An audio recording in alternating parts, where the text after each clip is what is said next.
In un'epoca segnata da conflitti e trasformazioni, nacque un uomo destinato a lasciare un'impronta indelebile nel mondo delle arti marziali. Ip Man, nato nel 1893 a Foshan, nella provincia cinese del Guangdong, Ip Man iniziò il suo percorso nel Wing Chun sotto la guida del maestro Chan Hua-shun. La sua dedizione e maestria lo portarono a diventare un punto di riferimento per questa disciplina. Durante la sua vita, Ip Man affrontò sfide personali e storiche, ma fu a Hong Kong che il suo insegnamento raggiunse l'apice, formando allievi destinati a diventare leggende, come ad esempio Bruce Lee. Ip Man non fu solo un maestro di tecniche di combattimento, ma un custode della filosofia e dei valori del Wing Chun, contribuendo a diffondere questa arte marziale nel mondo intero. In questo video, insieme a Sifu Gianluca Fumarola, esploreremo la vera storia di Ip Man, andando oltre il mito per scoprire l'uomo che ha reso il Wing Chun un simbolo di disciplina e armonia.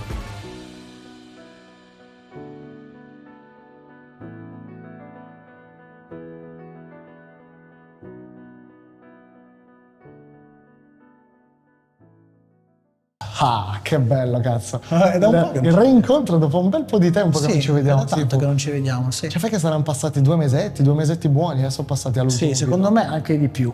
Secondo me abbiamo anche un po' di più. Sì, l'ultimo cos'è che avevamo fatto? L'ultimo abbiamo fatto il video sulla reaction dei film di Ip Man, le scene di combattimento, che tra l'altro è piaciuto un sacco. Dovevo farlo uscire in un video unico, solo che era venuto lunghissimo. No, ma siamo stati qua dentro 2 ore e passa alla fine. 1 ora e 40 di tagliato, tra tutti i pezzi tagliati, quindi c'era veramente un sacco di roba. E a proposito di Ip Man, mi sono reso conto che al di là della reaction alle scene del film che abbiamo fatto l'altra volta, noi per fare visualizzazioni non abbiamo mai toccato l'argomento Ip Man. Molti, no, quando vanno a fare i video con i maestri di Wing Chun, ecco qua il Wing Chun di Ip Man, sì. Ecco qua lo sport, la disciplina che praticava Ip Man. Noi abbiamo messo davanti il Wing Chun rispetto alla Lui persona. avrebbe fatto così. Beh, certo. Quindi oggi vorrei trattare un po' anche questo tema su Ip Man, questo personaggio, no, che è stato caratterizzato negli ultimi anni anche per via dei tanti film che si sono fatti. Io vorrei fare un'analogia tra Ip Man e Conor McGregor, che già te lo dissi, no? Sì, al telefono. A me sembra proprio che abbia fatto la stessa diffusione, lui è stato quello che ha diffuso di più il Wing Chun rispetto a tutti gli altri. Non ha inventato lui il Wing Chun, così come McGregor, per dire, non ha inventato l'MMA, ma se la gente conosce l'MMA o il Wing Chun è per via di queste 2 persone che sono state bravissime a quanto pare a fare quello che hanno fatto. Hanno fatto la differenza nello sport e nell'arte marziale che praticano. Chiaro, che non necessariamente deve essere il più forte, il più bravo, ma a diffondere sono stati i migliori a portare quelle discipline proprio nel mainstream. Forse secondo me sono stati quelli più innovativi, almeno Ip Man è stato quello più innovativo. Ok. E Conor McGregor, vabbè, lo conoscono tutti. Se fai il nome di Conor McGregor, MMA. Quindi, per forza. Come Ip Man. O se dici MMA già ti esce il nome Conor McGregor. Tutti sanno, cioè magari non conoscono gente come Dustin Poirier, Khabib, l'hanno conosciuto perché ha combattuto con Conor. Quello che ha combattuto con Conor. Idem magari per Ip Man, parli di Wing Chun. Ah, quello è il film di Ip Man. Cioè si è creata una storia attorno. Sì, dal 2008 il primo film è uscito. Dal 2008 c'è stato un boom praticamente di film sulla storia di Ip Man. Oggi vorrei toccare un po' queste tematiche, no? Parlando un po' anche delle differenze che ci sono state, no, tra i film. Io vado a memoria, perché i film me li sono... Non ho visto tutti i film, mi hai detto che hai visto The Legend is Born. Io ho visto ieri sera, prima di registrare, perché sapevo che dovevamo registrare questo video, mi sono visto il film del 2010, A Legend is Born. Io non l'ho visto. The Legend is Born, che però non è collegato, a quanto pare, cioè da quel che mi è sembrato di capire. Attore, mi sembra. Esatto, non è collegato a Ip Man 1, Ip Man 2, alla storia, infatti parla della sua infanzia praticamente, di quando era piccolino, come si è approcciato insieme a Chan Hua-shun al Wing Chun, eccetera. Però andiamo per ordine, parliamo di Ip Man. Ip Man non è l'inventore del Wing Chun. No. Non l'ha inventato lui No. il Wing Chun. In realtà, allora, la leggenda narra che il Wing Chun è stato inventato, ci sono tante leggende. Certo. Quella che poi ha tramandato Ip Man è la leggenda della monaca, Ning Mui, che in cantonese vuol dire quinta sorella. Ok. Questa monaca praticamente già faceva la monaca Shaolin, però alcuni reperti storici dicono che le donne non potevano entrare nei monasteri Shaolin, quindi c'è veramente confusione, non si sa. La leggenda che è stata, la leggenda che è stata tramandata è questa di questa monaca che aveva iniziato a sviluppare dei movimenti studiando il corpo umano, quindi la biomeccanica, e poi vide un combattimento tra un airone e un serpente. Ok. E sai che i cinesi sono molto... Sugli animali, tutte le tecniche si basano su animali. Sì, ma sono molto velati, cercano, perché parlano sempre di... c'è dell'esoterismo, no? Ok. Infatti l'airone e il serpente sono due simboli molto forti, però se vai a vedere la storia del Tai Chi è uguale a quella del Wing Chun, cioè l'airone e il serpente. Comunque poi ha sviluppato questo sistema che non aveva ancora un nome e ha incontrato una ragazza che si chiamava Im Wing Chun. Adesso non voglio dire date perché sennò dico cavolate. Anche perché posso fare il bastian contrario della situazione. Io ho cercato di informarmi un pochettino. A livello storico dimostrabile, sì, c'è poco. È una leggenda, rimane una leggenda cosa che è stato, nonostante sia logicamente ci sta anche logicamente, no? Pensare che è stato inventato da una ragazza che non aveva la fisicità di un uomo per fare determinate per fare dei combattimenti. Sì, quindi ha senso come ragionamento, però non ci sono reperti storici dimostrabili che sia stato inventato da una donna. No, non ci sono. Comunque questa monaca ha incontrato questa ragazza che aveva problemi con un ragazzo. Questo ragazzo gli aveva proposto un combattimento e ha detto: se vinco io mi sposi, se invece vinci tu, niente, io sparisco.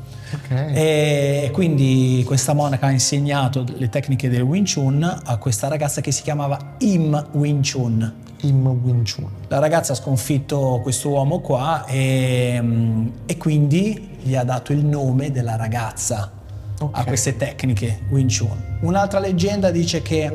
ce ne sono diverse? Un'altra leggenda dice che nel monastero Shaolin praticamente c'era una stanza che si chiamava Wing Chun. Ci sono dei film del 1970, c'è un film che si chiama La 36esima camera Shaolin, perché c'erano proprio le camere. C'era la camera dei calci, cioè tu entravi dentro, c'era una palestra e lì per un anno facevi solo calci. Poi c'era la camera dei pugni, poi c'era la camera del condizionamento, e tu praticamente in 15 anni ti passavi tutte le camere. C'era la camera della testa, quindi tu dovevi praticamente tirare le testate, e c'era una camera che si chiamava Wing Chun, no? Leggenda narra, e quindi è stato sviluppato lì. Ce ne sono tantissime. In realtà non c'è non c'è un reperto reale che dice il Wing Chun l'ha inventato questo, anche l'omino di legno non si sa chi l'ha inventato. Però poi si arriva negli anni 40-50 che si inizia un po' a capire. Poi ci ricolleghiamo a Ip Man. Calcola storicamente il primo comunque maestro che esce fuori a livello dimostrabile è Leung Yan. Leung Jan aveva un'erboristeria, era una farmacia. Era praticamente a Foshan, stiamo parlando di Foshan, anni 30, giù di là, e lui era un medico, quindi conosceva molto bene il corpo, la medicina tradizionale cinese, e aveva una conoscenza importante. Prima il Wing Chun veniva tramandato soltanto a parenti, soltanto a conoscenti, fratelli, cugini, non usciva fuori dalla famiglia. E, tra l'altro io ho un po' di filmati di lineage di Foshan vecchi. È un Wing Chun totalmente diverso, ma totalmente diverso. Secondo te perché era più grezzo? Era più... Allora, perché prima funzionava così. Io ho chiesto un po' al mio maestro Sifu Denis Liang, anche Ip Chin, si facevano le guerre tra scuole di Kung Fu. I combattimenti erano un po' codificati. Cosa vuol dire? C'era quello di Ungar che magari attaccava in un certo determinato modo, c'era quello che faceva la gru bianca che attaccava in un determinato modo, quindi la risposta doveva essere in base a quella... come... Ok, sì. Hai capito? Uno faceva quella tecnica, io mi studiavo quella tecnica e studiavo una contromossa per quella Bravo, tecnica lì. quindi anche nelle forme del Wing Chun, nel nostro lineage la Silyun Tao si inizia così perché prima colpivano prima in basso poi in alto. Ok. Quindi c'è anche questa cosa qua, si faceva e si studiava. Un po' come si fa adesso, no? Tu vedi magari un combattimento di due praticanti che fanno pugilato e io ai miei ragazzi gli dico guardatevi che così almeno capite come si muovono e studiate bene la forma perché così trovate il significato. Si faceva già prima. Ok. Tu pensa che a Foshan è una grossa città, nel 1935, dal 35 al 40 erano in 14 a fare Wing Chun. Niente praticamente. Zero, erano pochi. Poi con l'avvento del comunismo, stiamo parlando degli anni 40, 49, tanti di Foshan, compreso Ip Man, perché nel film fanno vedere che lui si trasferisce a Hong Kong per la guerra. In realtà non è così. Lui si è trasferito. Ma ci arriviamo dopo quello. Ok. Cominciamo a parlare un attimino di come nasce comunque Ip Man. Intanto in che periodo nasce lui? Intorno al 1900 sì, e qualcosa? Lui è morto nel 72-73, adesso non mi ricordo, non mi ricordo la data di nascita. Ok. Non voglio sparare date perché sennò poi... No, ma le metteremo magari nella grafica, così tutte queste cose qua. Cioè, chi era Ip Man? Allora, come si approccia alla disciplina? Ip Man è nato in una famiglia molto benestante. Infatti poi nella seconda guerra mondiale la casa di Ip Man era stata presa come quartier generale giapponese, era proprio enorme. Renditi conto. Era enorme, è una famiglia molto benestante. E prima praticamente quello che stavano dicendo, il Wing Chun veniva insegnato solo nelle famiglie e le lezioni costavano care. Io mi ricordo, c'è anche un libro scritto adesso, Il ritratto di un maestro, che è stato scritto da Ronenberger e Ip Chin, dove c'è questa storia qua. Praticamente la mamma di Ip Man aveva portato Ip Man, che era un bambino, da Chawan Shun, il suo primo maestro. Praticamente Chawan Shun lo chiamavano il cambiavalute, il cambiamonete, perché sai gli exchange che ci sono all'aeroporto dove ti cambiano i soldi, faceva quel lavoro là. E lui era un allievo di Leung Jan, insieme a Leon Bick, il figlio di Leon Bick, era il figlio di Leung Jan. Praticamente Ip Man era andato da solo e Chawan Shun l'ha mandato via, ha detto guarda che non faccio lezioni ai ragazzini e poi le mie lezioni costano tantissimo. E Ip Man gli ha detto quant'è che costano le lezioni, e aveva sparato una cifra esorbitante. Lui è andato a casa e gli ha detto alla mamma, la mamma gli ha dato i soldi che erano tanti e si è ripresentato. Quando si è ripresentato da Chawan Shun, Ip Man con i soldi, Chawan Shun pensava che aveva rubato i soldi in giro. Quindi mi ricordo questo paragrafo, c'è nel tuo libro, mi ricordo che l'ho letto questo. Praticamente l'ha preso dall'orecchio e l'ha portato dalla madre e gli ha detto guardi che suo figlio ha rubato e la mamma gli ha detto no, gli ho date io i soldi, e da lì ha iniziato. Ha iniziato con Chawan Shun, ma il Wing Chun era completamente, poi ti passo i filmati che metterai, completamente diverso. La Yuma era completamente diverso, posizioni completamente diverse. Chiaro. E da lì ha iniziato. Chawan Shun aveva non mi ricordo se 6 o 8 allievi, comunque erano veramente pochi, e uno di questi era Ip Man. Poi Ip Man cosa è successo? Ha iniziato lì a Foshan, c'è stata a livello socioculturale l'avvento del comunismo e tantissime persone da Shanghai, Foshan, Pechino sono migrate a Hong Kong. Perché? Perché Hong Kong era una colonia inglese e quindi non c'era quel regime duro, no? Il comunismo di prima. E da lì che ha iniziato, stiamo parlando dal 1949-1950. Prima il Wing Chun, come anche altre discipline, era praticato soltanto da delinquenti. A Hong Kong, tu dici magari per le risse da strada, per le cose. A Hong Kong venivano chiamati Fei Zai, erano dei delinquenti. E veniva apprezzata prima questa cosa qua, cioè se tu andavi a rubare qua ti dovevi saper difendere, quindi dovevi saper fare Kung Fu. Sì. Ci sono, non lo so, reperti storici che dimostrano che tipo di persona fosse Ip Man? Allora, Ip Man era una persona normale, adesso non stiamo a vedere i film dove lo fanno vedere. Cioè, anche perché tra un po' parleremo magari anche delle differenze tra il film e la vita reale. Ora tu mi hai raccontato quello che mi hai raccontato te, nel film viene descritta come una cosa più o meno diversa. Allora, ti faccio l'esempio, sì. ti faccio l'esempio. Nel film di A Legend is Born, io l'ho visto ieri in 2 spezzoni, quindi al mattino e poi la sera l'ho continuato, però non mi è sembrato di vedere nessun riferimento alla famiglia di Ip Man. C'è solamente la parte, il film comincia con lui che si allena già da piccolino da Chawan Shun. Sì, Chawan Shun.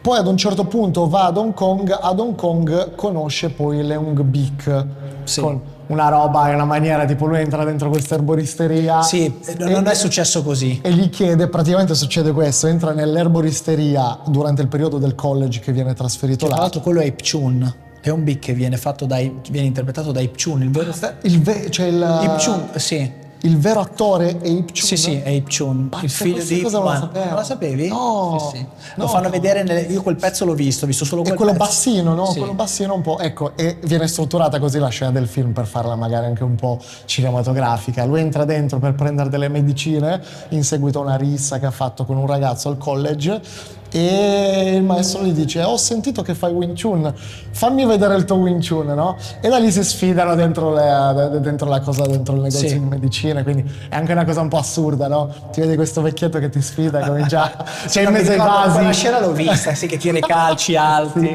esattamente. Ma nella storia reale non è successo questo. Okay. Ip Man ha conosciuto Leon Bik tramite un suo amico, adesso non mi ricordo il nome, e Ip Man era molto forte, come ogni maestro ha attraversato delle fasi. Ip Man ha attraversato la fase dove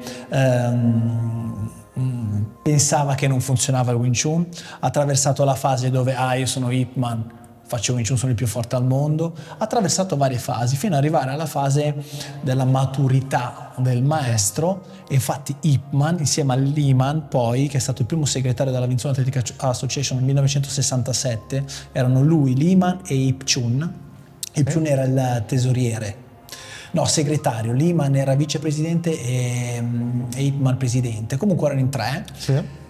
Ha redatto il Jofen, che sono le regole praticamente del Wing Chun, perché non voleva più che il Wing Chun venisse associato alla delinquenza, perché prima erano tutti delinquenti. Quindi chi praticava, infatti c'è una scena bellissima nel film nel quale praticamente Ip Man conosce questa ragazza benestante, di famiglia benestante, eccetera, non mi ricordo se a Hong Kong o Foshan, non vorrei dire una cazzata.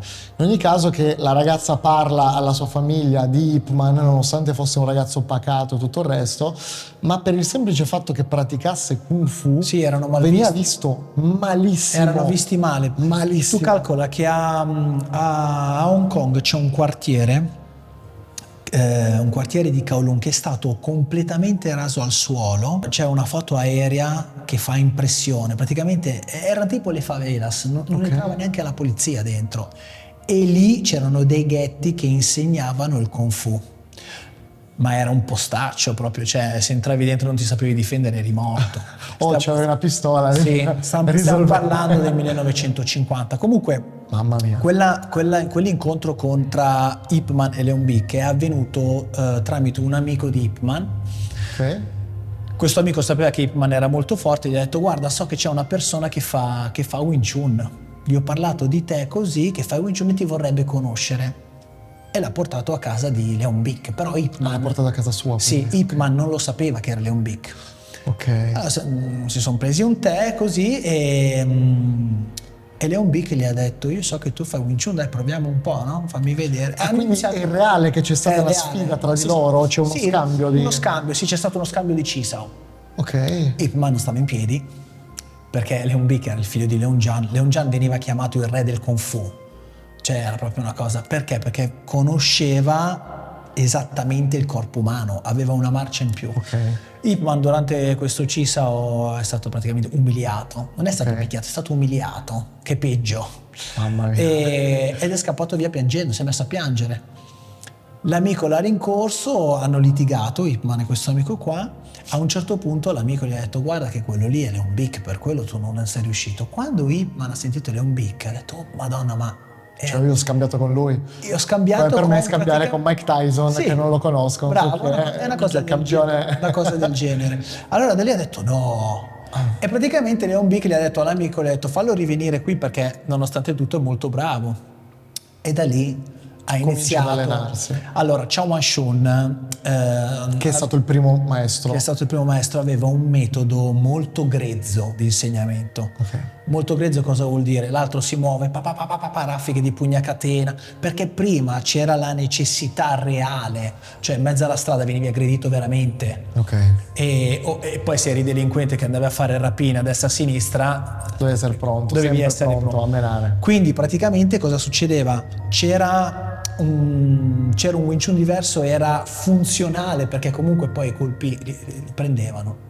E Chao Wan-Shun era una persona che insegnava a picchiare. Ok. Quando Ip Man ha incontrato Leon Bick ha visto che c'era dell'altro. Infatti Leon Bick diceva non devi essere così aggressivo. Il Wing Chun è stato fatto da una donna perché nonostante Leon Bick è stato il maestro di Chao Wan-Shun, e poi arriveremo ai lineage. Leung Bick è stato il maestro di Chao Wan-Shun. No, scusami, Leung Jan. Sì, Leung Jan è stato il maestro di Chao Wan-Shun. E Leon Bick, però tutte e due avevano dei modi completamente diversi. Sì. Magari di questo ne parleremo sì, nel secondo video dei lineage. E da lì Ip Man praticamente ha iniziato a studiare come si muoveva il corpo umano. Ha iniziato a studiare la medicina tradizionale cinese, ha iniziato a studiare come respirare, ha iniziato a studiare, il mio maestro una volta mi ha detto non in modo superficiale, ha iniziato ad andare in profondità. Ok. E da lì ha iniziato a diventare veramente bravo e ha iniziato a modificare il Wing Chun, perché il Wing Chun è stato modificato da Ip Man. Ora, all'interno del film, sempre questo qua, Legend is Born, lui fa praticamente la sua esperienza a Hong Kong con Leung Bick, giusto? Allora, lui no, lui Non era lui ha iniziato con con Chao Wan-Shun Sì. prima inizialmente. Quando va a Hong Kong Sì, si Leung allena Bick, sì, con Leung Bick, però poi ad un certo punto, finito il college, che ritorna Sì. a Foshan, ritorna ad allenarsi con Chao Wan-Shun, almeno nel film viene descritto così. Lui ha E fatto- l'altro non lo vedeva bene, non gli piaceva che avesse introdotto i calci, Sì. i calci alti e tutta una serie di cose magari che non erano puri del... Allora, Ip Man ha fatto un po' di volte avanti e indietro e tra l'altro ha lasciato i figli, Ip Chin e Ip Chun, un po' di anni a Foshan.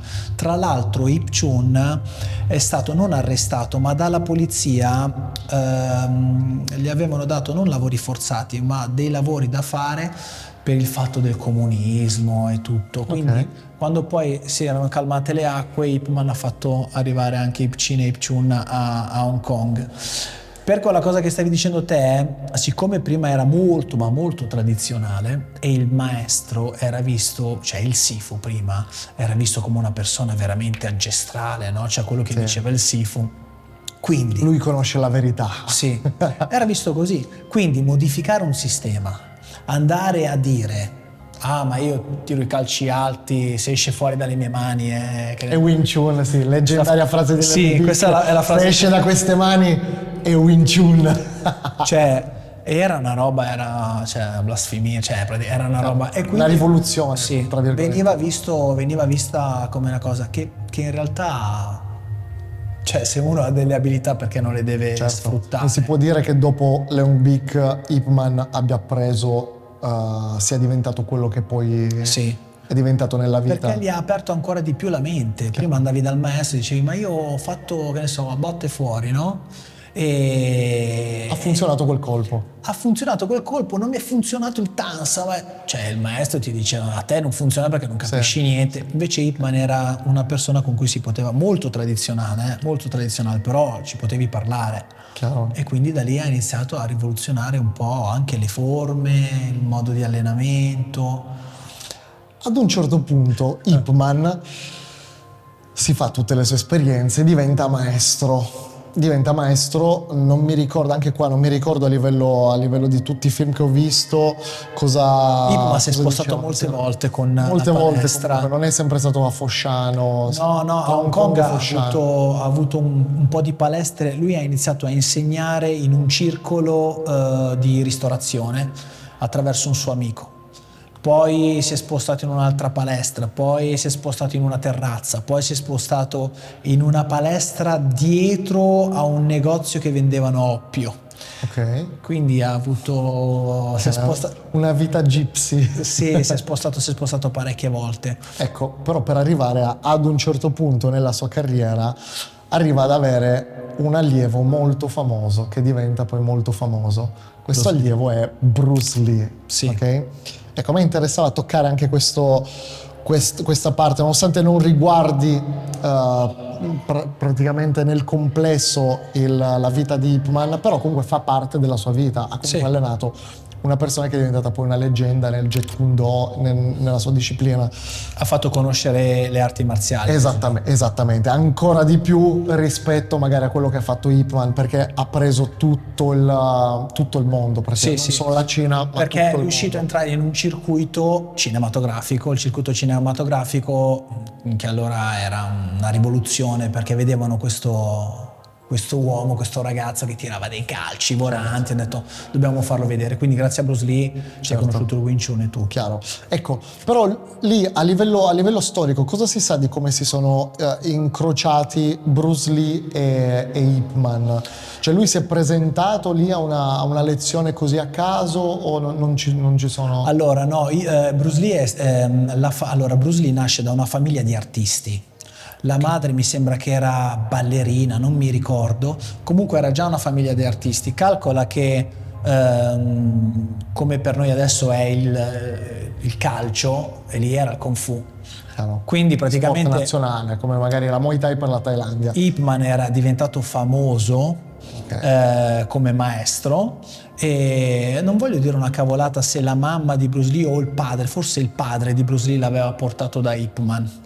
Si sono conosciuti così e Ip Man poi ha iniziato a fargli lezione, ma in realtà non ha fatto molto Bruce Lee, ha fatto 3-4 anni di Wing Chun.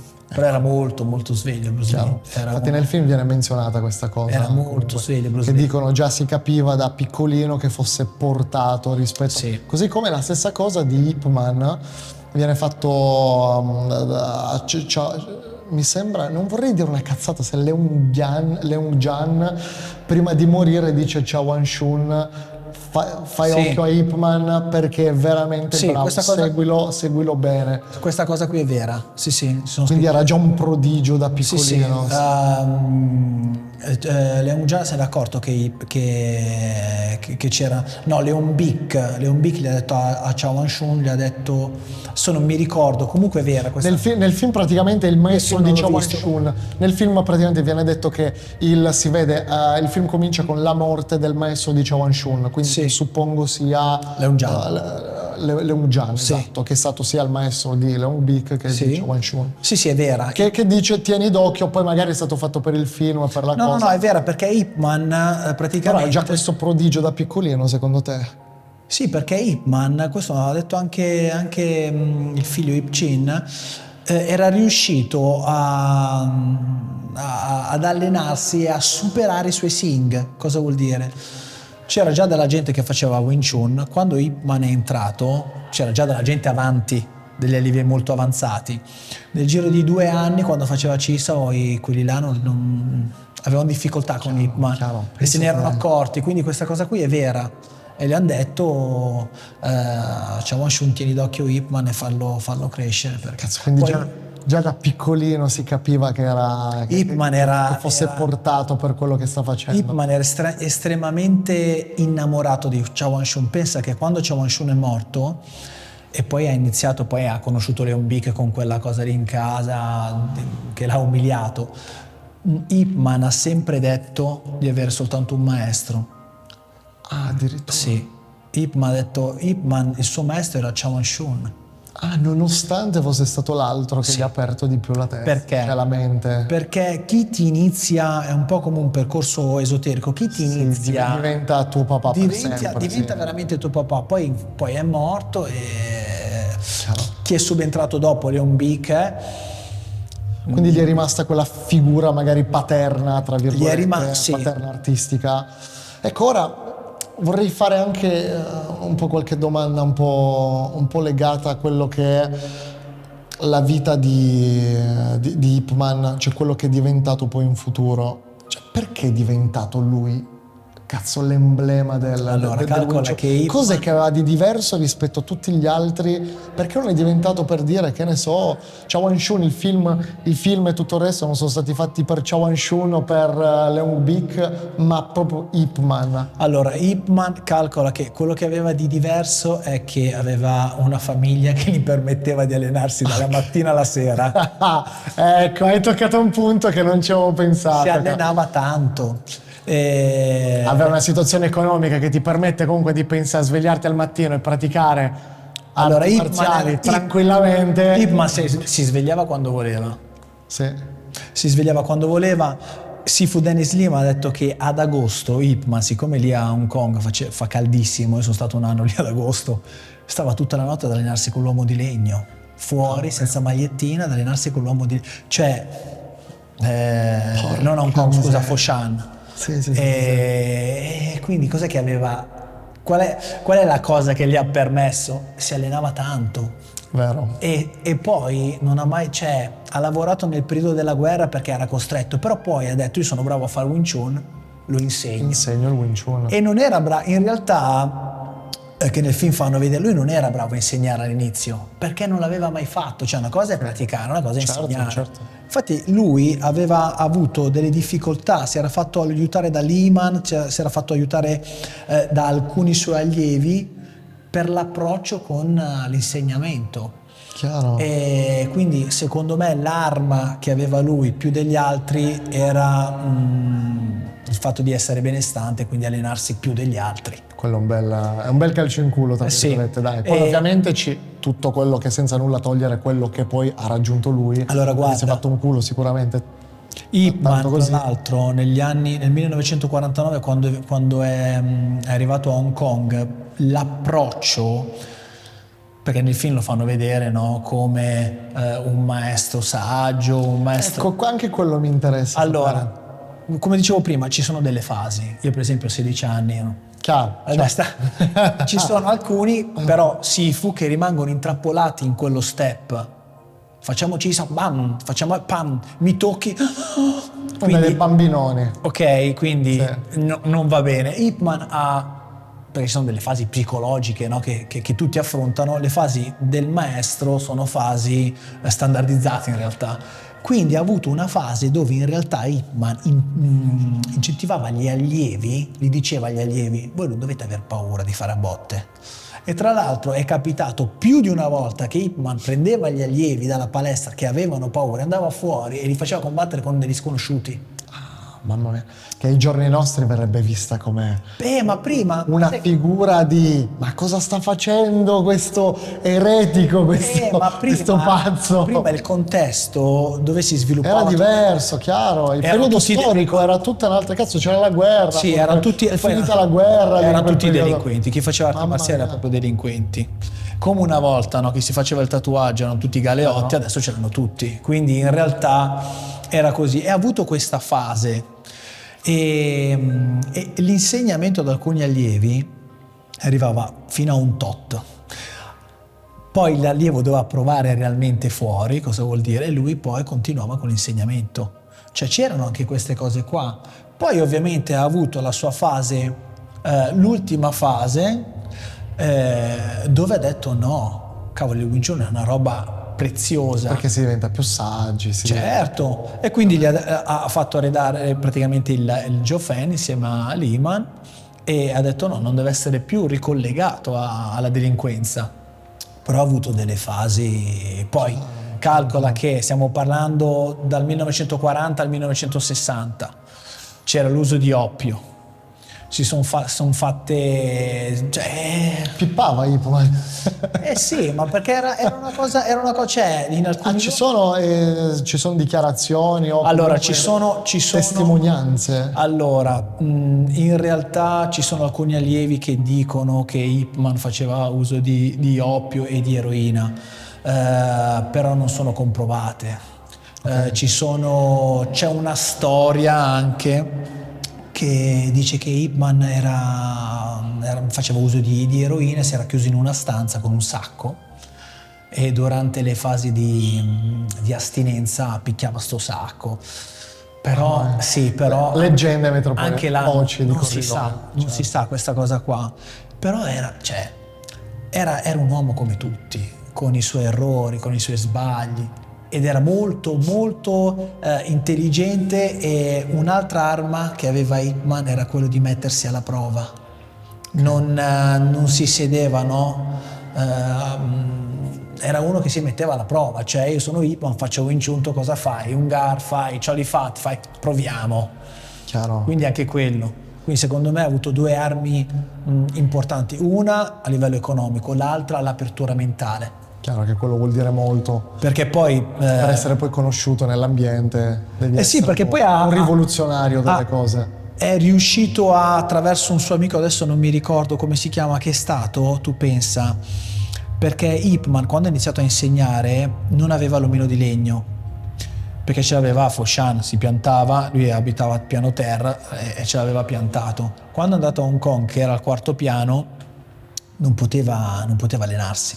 Quindi ha iniziato a insegnare a una persona che adesso non mi ricordo il nome, e questa persona qua ha sviluppato l'omino di legno che si mette praticamente contro il muro. E da lì cosa è successo? Questa è un'altra cosa curiosa. Questo qui aveva fatto un casino di omino di legno, poi aveva iniziato a costruire omini di legno. Ok. Siccome È un businessman. sì, siccome il Wing Chun era ricollegato alla delinquenza, alla mafia, a questa persona gli era morto il figlio. E lui pensava che siccome aveva costruito tanti omini di legno e la gente che usava i suoi omini di legno poi andava ad ammazzare e a picchiare, il destino gli ha tolto il figlio e lui da lì ha smesso di produrre omini di legno. Ne aveva prodotto anche uno con dei flettenti particolari d'acciaio, con delle molle. Mamma mia. Sì, ci sono devi essere comunque un ingegnere. Ci sono delle storie famose. Non è facile magari da realizzare. Tu pensa che a Foshan, Lip Man Tong, c'è l'omino di legno, non so se è il primo, comunque uno dei primi omini di legno che questa persona ha costruito, è lì, si può vedere poi quando andiamo a Hong Kong. Cazzo, sarebbe veramente figo. No spoiler, però sarebbe una cosa veramente figa. Sai che a me piace andare sempre controcorrente con tutti, no? Con Bruce Lee, con qualsiasi maestro marziale che viene raffigurato in un certo modo nei libri. È facile leggere dei libri come i libri di storia, sappiamo che vengono scritti sempre dai vincitori, mai da chi è sconfitto. Ovviamente le dichiarazioni in un libro di Bruce Lee o di Ip Man per quanto riguarda la sua vita saranno tutte a favore del personaggio, di quello che ha fatto, ha realizzato, tutte le cose. E anche magari il discorso combattimenti, che uno ha sempre vinto i combattimenti in strada. Ecco, c'è qualcosa a livello storico riguardo magari a risse, combattimenti da parte di Ip Man? Cosa si dice? Allora, a Hong Kong si faceva un tipo di combattimento che veniva chiamato Beimo. Uno dei primi combattimenti fu praticamente fatto in una terrazza, si mettevano nelle terrazze perché così almeno nessuno li vedeva, perché in mezzo alla strada. Quindi organizzavano questi combattimenti Beimo sopra, a questi palazzi qua. Ip Man ha partecipato a un po' di combattimenti Beimo e tra l'altro uno dei suoi allievi più forti a questi combattimenti era Wosholong, che veniva dalla box, perché Wosholong faceva box occidentale e dalla box occidentale ha iniziato a fare Wing Chun. Ok. Quindi sì, no, Ip Man era uno che ha combattuto. Tu pensa che a Londra, durante un seminario con Ip Chun, perché io ho fatto anche Lineage Ip Chun, una persona durante il seminario ha alzato la mano e ha detto: le posso chiedere una cosa? E Ip Chun ha detto: sì, ma lei ha mai combattuto realmente? E Ip Chun ha detto: no, io non ho mai combattuto, perché quando mi venivano a rompere le palle dicevo che ero il figlio di Ip Man e mi lasciavano stare. Ok. Perché era uno che c'era menava. ancora la nomea del padre. Sì, era uno che menava. Ip Man menava. Quando, cioè, ci sono dei racconti su, quindi è Ok. perché si metteva alla prova, provava. Il problema di quei periodi storici è che non esistevano i telefonini, cellulari, non la esistevano le videocamera. videocamere, cioè almeno esistevano ma non erano alla portata di tutti. Quindi purtroppo a me queste cose qua sono belle da sapere, però c'ho sempre dico, cazzo, interessante, bello. Dall'altra parte c'è l'altra parte del cervello che mi dice, sì, ma sai perché? se non c'ho le prove, purtroppo. No, ma sai perché, Erwin? Allora, io credo nelle cose che vedo coi miei occhi. No, ma certo, ma ci sta. Ma sai cos'è? Che la gente si immagina un combattimento da film, cioè che Ip Man non viene neanche toccato. Chiaro. Ip Man ne ha presi anche lui, cioè non è che... Però ovviamente è un combattimento, praticamente sono due persone che scambiano energia, è normale che vieni colpito, non esiste un combattimento dove non vieni colpito. Quindi è normalissimo che veniva colpito. A livello storico non c'è scritto Ip Man in quel combattimento ha perso. No. Okay. Però ritornando al discorso di prima dell'insegnamento, e te lo dicevo prima di accendere le telecamere, nel 1950, dal 50 al 60, forse 1960, non mi ricordo, comunque dal 45 al 50 è successa una cosa analoga. Praticamente c'erano due maestri che si odiavano, poi mettiamo magari i nomi perché adesso non mi ricordo quei nomi. E siccome le arti marziali, il Kung Fu veniva ricollegato alla delinquenza, questi due maestri qui hanno iniziato a odiarsi e c'è stato un ragazzo che ha organizzato un incontro. Poi questo ragazzo ha anche scritto dei libri di fantasy sui combattimenti, è diventato anche famoso sto ragazzo qua. Cioè faceva quello che sto facendo io adesso, di mettere diverse discipline, diversi maestri la stessa in gabbia. Cosa. La storia si ripete. A farsi scannare. Poi mettiamo i nomi, mettiamo anche i nomi di questi maestri, il nome del ragazzo, perché ho degli appunti a casa storici. E cosa è successo? Hanno fatto incontrare questi due maestri qua. Questi due maestri qua si stavano ammazzando. Li hanno dovuti dividere perché ai combattimenti Beimo si dice che vinceva chi praticamente non moriva. Quindi era fino alla morte. Anticamente era così. Cioè il vincitore era quello che rimaneva in vita, non quello che picchiava di più l'altro. Questi qua si stavano ammazzando, li hanno divisi e da là praticamente si è acceso il fuoco della notorietà delle arti marziali. Quindi no, ma qua si è iniziato a parlare e Ip Man ha preso al balzo questa cosa qua, ha iniziato a farsi i suoi volantini, ad appiccicare e da lì piano piano ha iniziato. Ip Man aveva un modo poi di insegnare che poi quando faremo il video su Lineage mi ricollegherò a questa cosa qua. Che era praticamente a persona. È da lì che poi quando è morto è successo un po' di casino, perché magari ho capito cosa intendi. Hai capito? Perché magari c'era un allievo che era troppo moscio, per farti capire. E gli insegniamo un altro tipo di tecnica. E gli insegniamo una tecnica un po' più dura. C'era quello più duro che gli diceva no, tu invece devi togliere. Bravo. Tu devi aggiungere, tu devi togliere. Quando è morto Ip Man, gli allievi si sono incontrati e hanno detto no, ma tu sei troppo rigido. Ma a me diceva devi farlo più forte. Ma tu sei troppo moscio. E questo lo toccheremo nel prossimo video. Arriviamo alla fase finale di Ip Man Sifu. Allora, abbiamo visto un po' un'infarinatura di quella che è stata la sua storia da giovane, dalla sua situazione familiare, come è diventato maestro, allenamento, tutto quello che vuoi. C'è stata una fase finale prima di morire, che lui ha avuto una malattia, no? È morto di tumore, sì. È morto di tumore, ecco. Più fumava di brutto Ip Man. Ecco. Io una volta sono andato con Sifu Dennis lì a trovarlo alla tomba di Ip Man, che si trova a Fan Lane in Hong Kong, e siamo arrivati, Sifu si è acceso la sigaretta, io ho una foto, poi magari te la do, la facciamo vedere, dove nell'angolo Sifu ha acceso la sigaretta e ha messo la sigaretta sulla in tomba. suo onore, perché era un fumatore. Si è girato verso di me e mi ha detto gli piaceva di brutto fumare. Mi piace. Che comunque è morto all'età di quanti anni? 70? Aveva 72 anni, 70, sì, 70, sulla settantina, non era vecchissimo. Cavolo, però era messo male fisicamente. Io ho visto, perché adesso voglio parlare proprio di questo, la fase finale. Prima di morire Ip Man rilascia un tot di video, viene registrato dal figlio Ip Chin, viene registrato all'omino di legno e non solo, sì, facendo le sue forme, no? In una, penso, situazione fisica, psicologica distrutta. Cioè, no, infatti lui si ferma. Posso dirlo, ma senza attaccare, cioè ovviamente sto parlando di quello che mi è sembrato di vedere, un uomo un cadavere praticamente, che malapena si muoveva. A me sottopeso. A me mi commuove quel video. Porca miseria. Era sottopeso, la pelce si vedeva palesemente. Ma lui dopo 2 settimane è morto, dopo quel video lì, dopo 2 settimane è morto.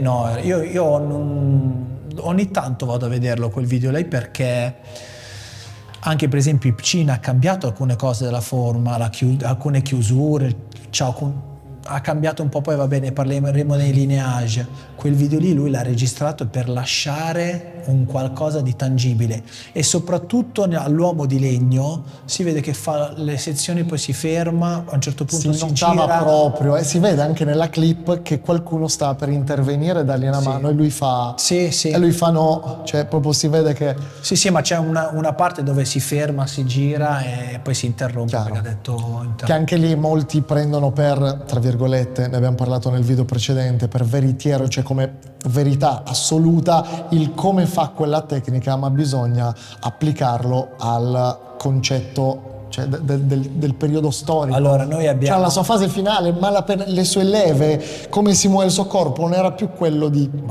30 anni prima. Ma se noi abbiamo Erwin, abbiamo della non gente puoi basarti sulla tecnica di uno che cioè talmente malandato che malapena sta in piedi, cavolo. È voluto fare quella cosa. Noi abbiamo delle persone che a 50 anni non sanno neanche fare 10 metri di corsa.